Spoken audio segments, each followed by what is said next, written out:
Көркөм гимнастика боюнча өлкөнүн 10 жылкы чемпиону Ош шаарынын кичинекей тургуну Азизада 1-классын босогосун аттады. Билим алуу маанилүү деген ата-энеси спорт менен окуу айкалышканда гана мындан да чоң ийгиликтерди багынтууга болорун айтат.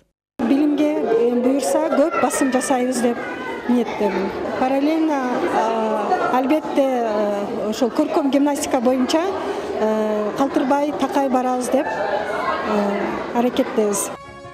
Ош шаарында жаңы окуу жылында 1-класска 8200 окуучу келди. Каладагы 55 мектепке 70 миңдей окуучу кабыл алынды. Бул сан ушул апта аралыгында дагы өсүшү мүмкүн. Шаардык билим берүү башкармалыгы бир да бала көз жаздымында калбай турганын айтат. Өзүңөр билесиңер, жана бир жакта ротация болот, же болбосо жанагы бир жактан көчүп келгендер, алар асты-секин кийин да бара беришет, эгер мүмкүнчүлүк болсо, ошол жерде место болсо. Бирок азыр бизде негизгиси могул шаардын ортосундагы мектептерибизде орун болбой, ушундай кичине көйгөй болуп атат. Эмнеге дегенде, өзүңөр билесиңер, акыркы учурларда бизде 1-класстарды электронный система менен алынып атат.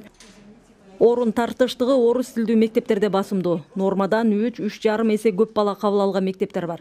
Мугалимдердин жетишсиздиги да дал ушул билим жайларына мүнөздүү. Шаардагы 9 орус тилдүү мектепке 100дөй окутуучу жетишпейт. Окуучунун көптүгүнөн айрым мектептер билим күнүндө 1-11 класстын окуучуларын гана кабыл ала алды. Мектеп өзү 1938 жылы түптөлгөн.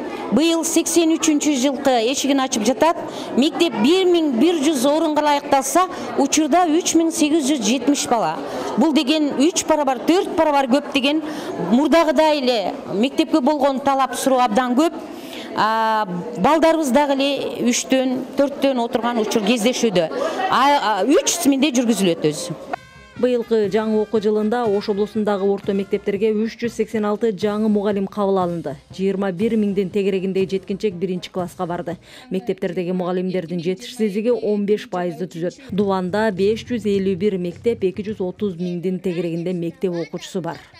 Миргүл Бокошова, Акжол Айбашев, Ала тоо 24, Ош.